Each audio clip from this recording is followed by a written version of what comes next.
C'est une histoire effectivement assez folle. J'avais 19 ans, j'étais militaire à Metz, avec un hiver de moins 10 degrés, de la neige et autres.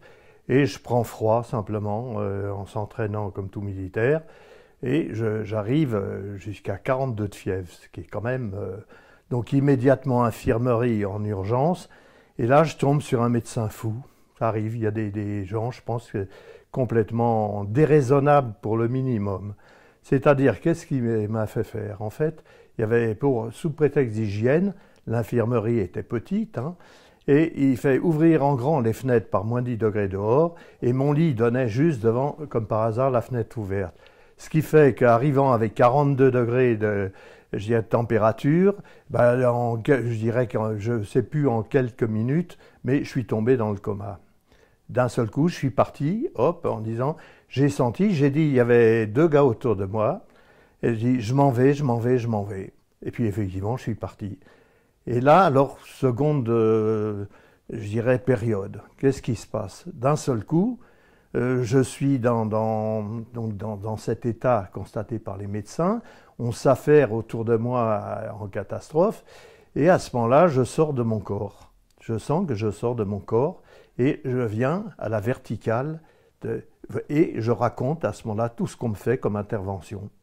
Ça paraît curieux, mais je vois ça tout à fait d'un monde extérieur. J'avais quitté j'étais décorporé, j'étais en apesanteur, et donc je voyais ce qu'on faisait autour de moi. Et là, de nouveau, changement, je pars d'un seul coup dans un trou noir terrifiant, je dois dire, la panique. C'est-à-dire, je sentais que j'étais aspiré comme dans un grand tunnel noir.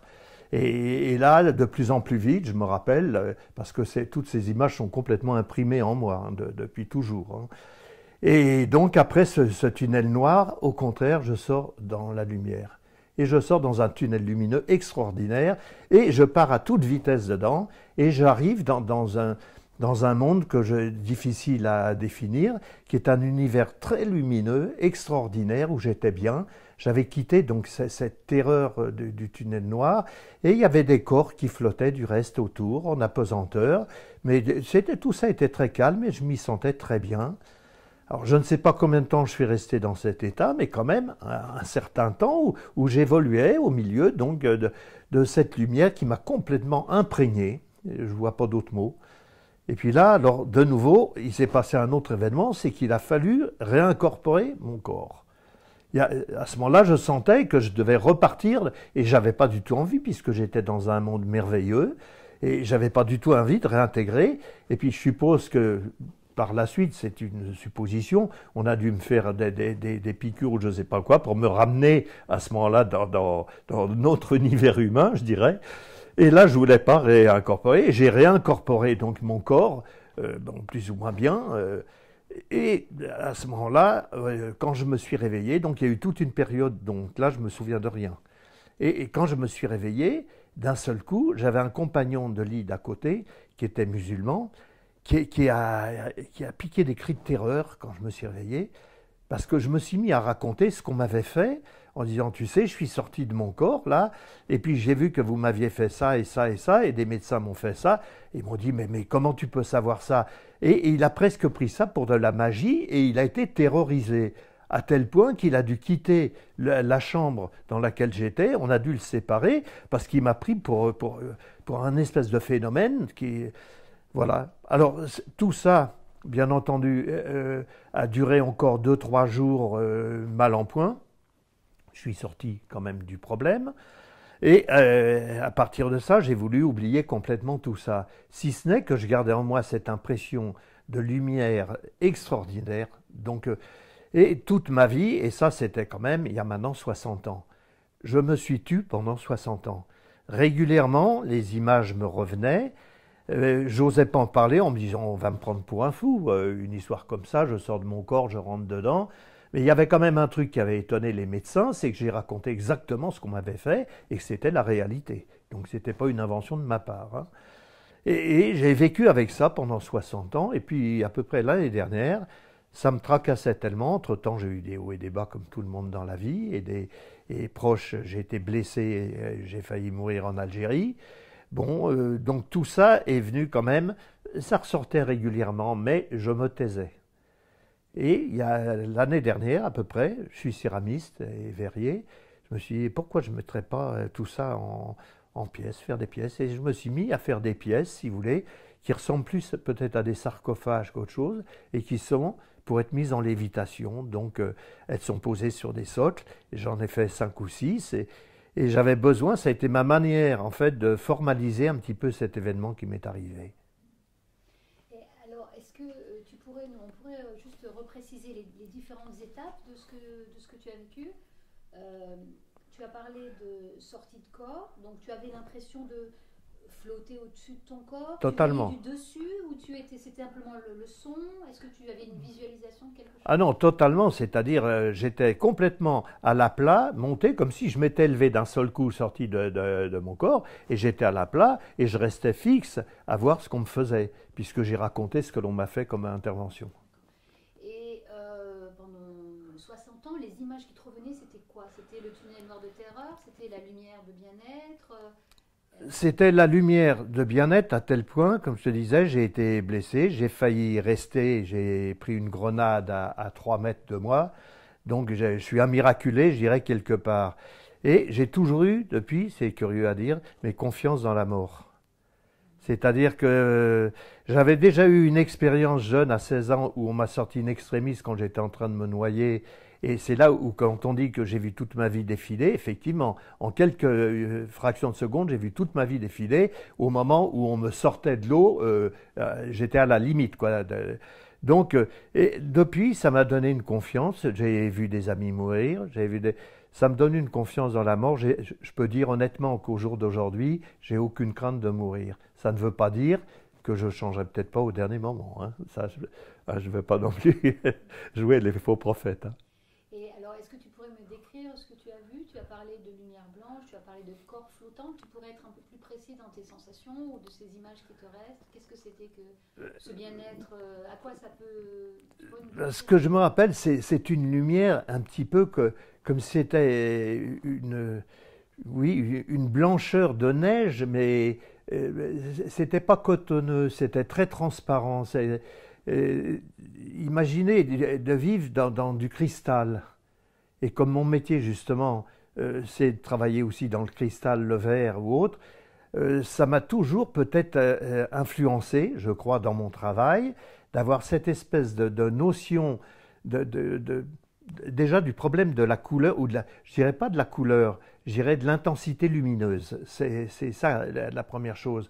Et ensuite, de cette intensité lumineuse, ces corps qui flottaient autour de moi, absolument. Je ne saurais pas, par contre, identifier les corps qu'il y avait. C'était des masses flottantes un petit peu, et qui avaient l'air parfaitement de tourner comme des satellites, j'irais, tourneraient autour d'une planète, hein.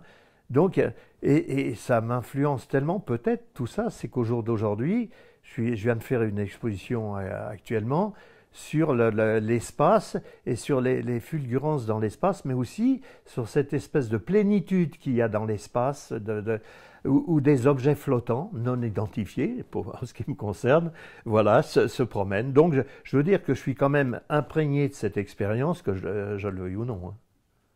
Et pourquoi est-ce que tu n'en as pas parlé pendant 60 ans? C'est simplement à cause de ton compagnon de chambre qui avait été terrorisé 60 ans avant? Ça peut être joué, c'est-à-dire, je me suis dit, on va me prendre pour un fou, ou on va me prendre pour, je sais pas, une espèce de gourou, ou je sais pas, une espèce d'individu bizarre, parce que quelqu'un qui vous raconte, quand il est censé être dans le coma quand même, et qui vous raconte ce qu'on est en train de lui faire, c'est quand même un petit peu bizarre. Et puis, finalement, oui, j'ai cru qu'on me prenne d'abord pour quelqu'un qui tourne pas rond. Et ensuite, j'ai décidé de garder ça pour moi comme une expérience qui est totalement intime. Et maintenant, il a quand même fallu 60 ans pour que ça sorte. Est-ce que, à la lumière de cette expérience, tu imaginerais qu'il puisse y avoir une persistance de la conscience après la mort? C'est-à-dire que la conscience reste Oui, là? bah, je pense, c'est-à-dire, en dehors de fait de croyance, hein, moi je suis chrétien d'éducation, hein, Bon, mais je crois que pour moi, l'esprit reste. Tous les disparus auxquels je pense souvent, hein, bien entendu, eh ben, j'ai toujours l'impression à certains moments de les avoir quand même autour de moi, de les sentir plus ou moins. Et voilà, donc moi je crois justement que ce que j'appellerais l'esprit, hein, reste. Et, et, et c'est plus un problème de mort, je crois, que finalement. Parce que il y a des fois, on a des presciences aussi, où on a tous dans la vie eu également des moments de rencontres imaginaires ou autres. Et puis mon métier peut-être aussi d'artiste a fait que j'ai peut-être développé particulièrement cet aspect-là. Et j'ai très souvent représenté, je dois dire, je continue régulièrement, je dessine tous les jours depuis 60 ans ou plus, hein. Et souvent, c'est vrai qu'il y a des images de mort, mais il y a aussi des images, je ne sais pas, d'un monde qui est lié peut-être à la mort, mais qui échappe à ça et qui devient peut-être le monde de l'esprit, oui. Une précision, tu es chrétien catholique, Oui. pratiquant? Pratiquant, oui, à moitié, je dirais. Je suis pas. Et en dehors de ça, bien sûr, je me pose beaucoup de questions. En dehors de ça, avec la religion, que j'ai toujours côtoyé, hein, puisque ma mère était très chrétienne, hein, et donc, comme tout le monde, je me pose des questions sur les entités, hein. Mais dans ta description, tu n'as aucune référence à la religion dans ce que tu as Non, vécu. C'est vraiment purement non, physique, sensoriel. non. Par contre, il y a des histoires mystiques, bien sûr, des histoires de saints ou autres, qui sont très étonnantes et qui m'intéressent beaucoup, en dehors du fait que ça se passe dans la religion catholique, hein, c'est quand même incroyable, je dirais. Mais ça, il n'y a pas que les saints. Il y a aussi, on rencontre des fois dans la vie, on a des rencontres déterminantes avec des gens. J'ai des amis qui ont un sens, je dirais, de la communication, je dirais presque extraterrestre. Alors, regardez, ça arrive souvent les uns et les autres. On pense à quelqu'un, d'un seul coup, le téléphone sonne avec cette personne. Donc, si on est à l'écoute un petit peu des phénomènes comme ça, c'est aussi, ça pose des questions. C'est de même que l'hypnose m'intéresse beaucoup, d'une manière très simple, hein, Je te remercie. Je crois qu'on a fait un tour. Est-ce que Michel veut ajouter quelque chose par rapport à ce que tu as été vraiment extrêmement clair, précis. Tu as dit beaucoup de choses qui pourraient, je pense, être utilisées.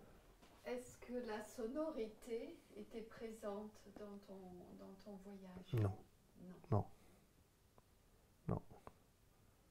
J'ai pas entendu non plus, je voyais les gens parler, mais j'ai pas. Excusez-moi, il faut juste regarder Keiko quand même Michel. Oui, regarder le même axe. oui, non, les sons, je me souviens pas avoir été impressionné par un son, quel qu'il soit, ou une stridence par exemple ou autre. Est-ce que tu as ressenti, souvent on entend dans les descriptions de gens qui ont vécu des expériences, un sentiment d'amour? Oui, oui, c'est-à-dire, quand je parlais tout à l'heure de plénitude avec ces corps qui flottaient autour de moi, ça rejoint ce sentiment-là quand même. C'était un sentiment d'être bien dans un univers que j'avais pas envie de quitter de toute façon. Donc ça sous-entend qu'il y a une notion, on pourrait jouer sur les mots, mais il y a une notion peut-être d'amour. Oui. Moi, je préfère employer le mot plénitude. Et est-ce que dans ta vie, pendant ces 60 ans, tu aurais revécu, pas exactement la même chose, mais quelque chose qui s'en rapprocherait dans cette plénitude, ou peut-être des expériences de sortie de corps, ou dans des rêves, ou pas du tout? Ça a vraiment été un moment Non, précis non, pas du tout. Je me souviens, non. Non, je me souviens pas. Non, j'ai beaucoup volé en avion parce que mon père construisait des avions. Et souvent, j'avais quand même retrouvé un petit peu cette idée de ce vide, mais en même temps du vide où on est bien, en survolant, par exemple dans les nuages. Toute ma vie, j'ai peint des nuages. Ça veut dire qu'aussi, il me reste quelque chose de cette ambiance, et je continue à peindre des nuages. Et ayant quand même pratiqué l'aviation très jeune, et d'être au-dessus, et dans des petits avions, hein, pas des avions de transport. Donc quand on surnage, tout ça, c'est quand même très étonnant. Hein, et à tel point même qu'une fois, bon, c'est une anecdote, mais j'étais avec mon père, on allait vers Rouen, on n'avait pas beaucoup de carburant, et puis d'un seul coup, de nuages, énormément de nuages, on a dû faire demi-tour et on s'est perdu dans les nuages, et le carburant baissait à vue d'œil en disant bah, on va s'écraser. Et d'un seul coup, il y a eu un miracle, un trou s'est fait dans un nuage, et il y avait juste en dessous une piste d'atterrissage, on a eu le temps de plonger, se poser. Donc c'est quelque chose de miraculeux pour moi aussi, bon, tout en sachant qu'il n'y avait pas d'essence. Hein, bon. Mais l'histoire du nuage, je garde complètement gravé en moi l'image de ce trou dans les nuages dans lequel on a plongé immédiatement pour rejoindre la Terre. Très belle image. Merci Jean-Paul. Moi j'ai Voilà. une question. Si c'était tant la plénitude, ça vous a jamais donné envie d'y retourner en regardant Keiko? Non, j'ai failli en Algérie, je me suis mis une fois, on revenait d'opération, j'étais tellement à bout que je me suis mis mon pistolet mitrailleur ici et je me suis dit, ou tu tires ou tu acceptes de vivre. Si tu acceptes de vivre, tu ne te plaindras jamais. Donc voilà un petit peu la leçon que je garde, c'est que j'ai pas tiré, j'ai pas appuyé sur la gâchette. Mais Donc, si c'est si bien là où vous étiez, qu'est-ce qu'on fait ici alors? qu'est-ce qu'on fait ici? Eh ben, Si c'est le paradis ou si c'est je dis la pas, plénitude. je dis pas que ce soit le paradis parce que je me bats, je crois depuis toujours aussi, au nom de certaines valeurs quand je vois la manière dont elles sont bafouées. Et donc c'est pas le paradis, mais je crois que justement ce qu'il faut c'est de l'assumer, la vie de tous les jours, et essayer de jouer l'optimisme malgré soi quand on voit la tristesse de ce qui se passe autour. Et ça, je dois dire, je m'y oblige tous les jours. Je suis comme tout le monde, je vois les images atroces à la télévision, j'ai vu autour de moi suffisamment de douleur et comme je vous dis, je pense que quelque part je suis un rescapé. Mais malgré ça, j'ai été aveugle, également blessé pendant 3 semaines sans savoir si j'allais retrouver la vue. Et bon, et ben, tout ça, ça m'apprend la vie aussi. Et puis j'ai vu mourir aussi des amis bien dans leur peau, en disant voilà, je te parle pour la dernière fois. Je pars ayant rempli mon rôle dans la vie. J'ai aucun regret, je pense que j'ai fait ce que j'ai pu. Alors surtout, je pars, tu vas pas, toi et les autres, vous mettre à pleurer. Je pars tranquille, calmé, et ça sera une autre vie, peut-être qu'on se retrouvera ailleurs, qui sait.